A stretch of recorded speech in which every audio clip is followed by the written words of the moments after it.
Assalamualaikum warahmatullahi wabarakatuh. Sahabat-sahabat yang diberkahi oleh Allah Subhanahu wa Ta'ala, dimanapun Anda berada, selamat datang di channel saya, Sayyidin Ahmad Bani. Semoga kita semua selalu dalam lindungan dan naungan Allah Subhanahu wa Ta'ala. Amin amin ya rabbal alamin. Nah, di video ini saya ingin mengajak kepada sahabat-sahabat sekalian yang baru mau belajar Al-Quran, mulai dari dasar atau mulai dari nol, yang memiliki kesulitan, mungkin karena sulit untuk mencari guru atau merasa tidak percaya diri ketika belajar secara langsung di hadapan guru. Nah, oleh karena itu ikuti video ini sampai selesai dan jangan di skip. Bismillahirrahmanirrahim. Sahabat-sahabat yang diberkahi oleh Allah Subhanahu wa Ta'ala, ketika kita hendak ingin belajar membaca Al-Quran, maka ada hal-hal yang sangat mendasar dan sangat pokok untuk kita perhatikan. Apa hal yang mendasar dan hal pokok tersebut? Nah, hal yang mendasar tersebut adalah makharijul huruf.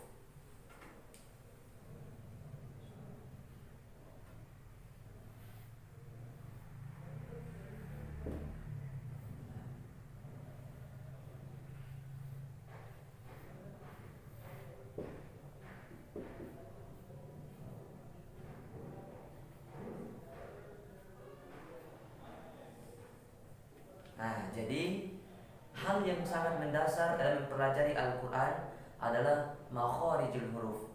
Nah, di video kali ini kita akan mempelajari tentang makharijul huruf. Kenapa harus makharijul huruf? Karena ketika kita membaca Al-Quran kemudian makharijnya salah, maka akan berimplikasi juga terhadap maknanya. Oke. Terus sekarang apa yang dimaksud dengan makharijul huruf? Jadi yang dimaksud dengan makharijul huruf adalah tempat keluarnya huruf. Sekali lagi, makharijul huruf adalah tempat keluarnya huruf. Oke. Lalu tempat keluarnya huruf atau makharijul huruf itu ada berapa? Jadi secara khusus tempat keluarnya huruf-huruf itu ada 3. Apa saja itu? Yang pertama tenggorokan, yang kedua lidah, dan yang ketiga 2 bibir. Oke, kita akan membahas satu persatu. Yang pertama yaitu tenggorokan.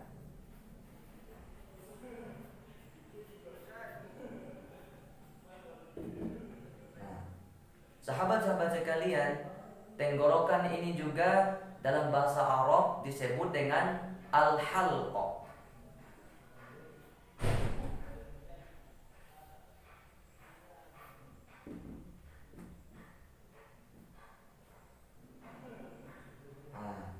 Jadi dalam bahasa Arab tenggorokan adalah al-halqa. Oke, sekarang saya hapus lagi ya. Oke. Sahabat-sahabat sekalian, di tenggorokan juga itu terbagi ke dalam 3 bagian. Apa saja itu? Yang pertama yaitu pangkal tenggorokan.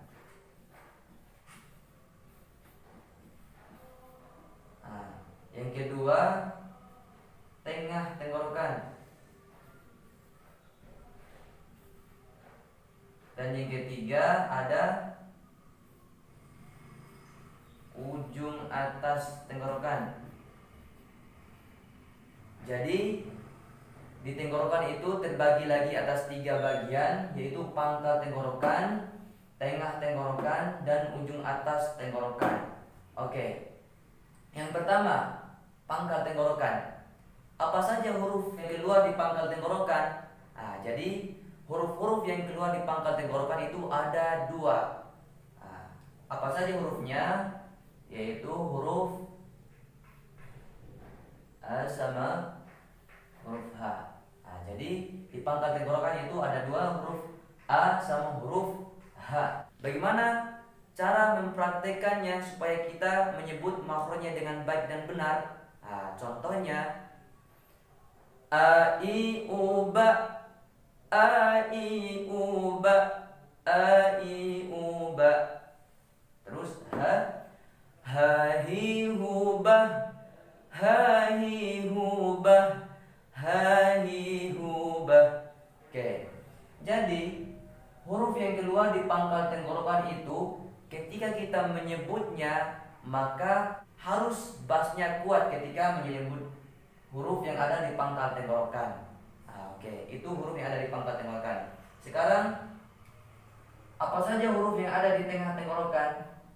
Hurufnya juga ada dua, yaitu huruf ain sama huruf ha. Oke, perhatikan bagaimana prakteknya. Huruf a misalnya a-i-u-ba, a-i-u-ba, a-i-u-ba.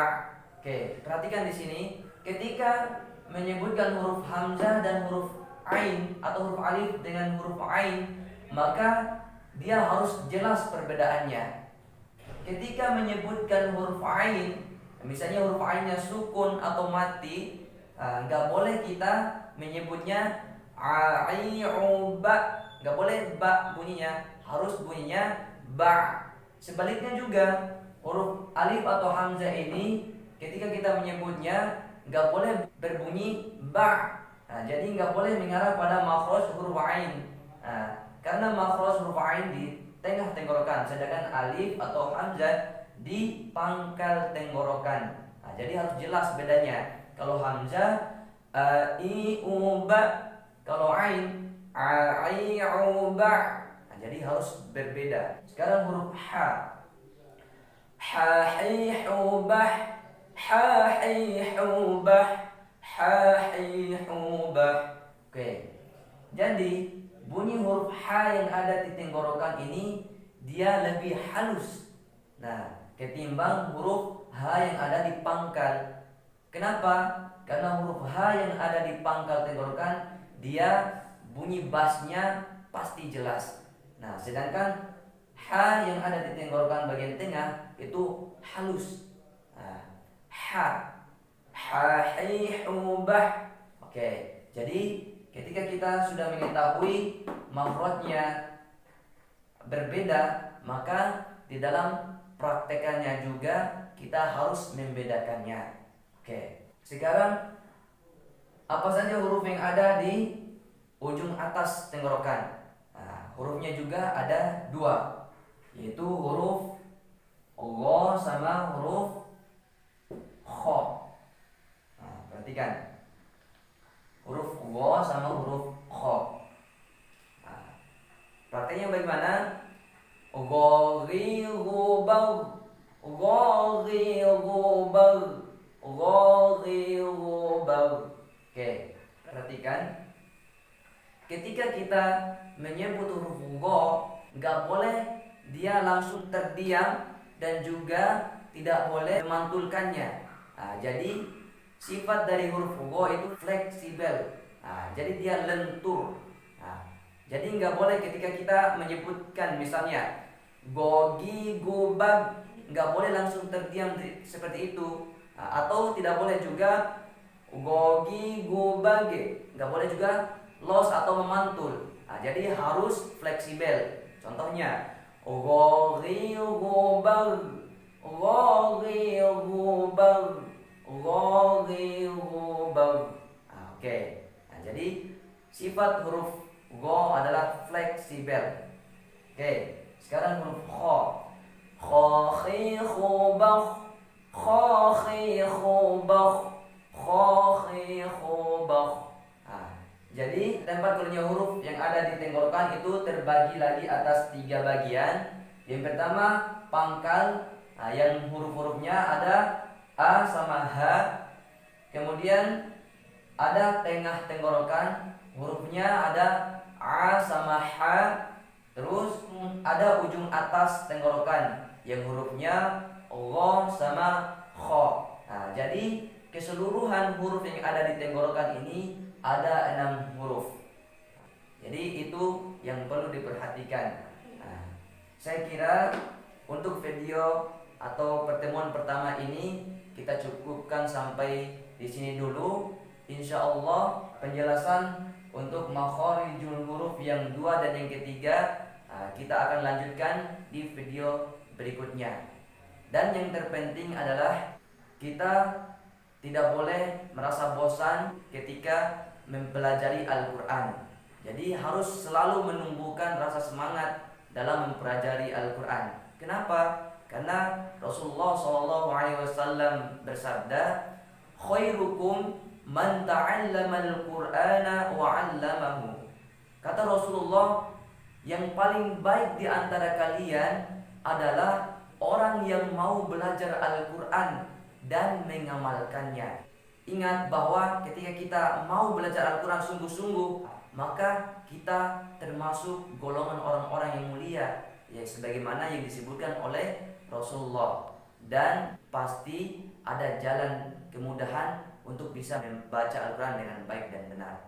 Oke, saya Saidin Ahmad Bani mengucapkan mohon maaf yang sebesar-besarnya apabila dalam penjelasan tadi terdapat kekeliruan atau kesalahan, karena saya sebagai manusia biasa yang tidak luput juga dari namanya kesalahan.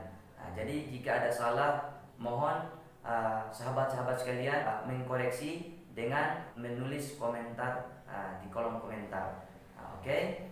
Saya Saidin Ahmad sekali lagi pamit, sampai ketemu di video-video selanjutnya. Wabillahi taufiq wal hidayah. Assalamualaikum warahmatullahi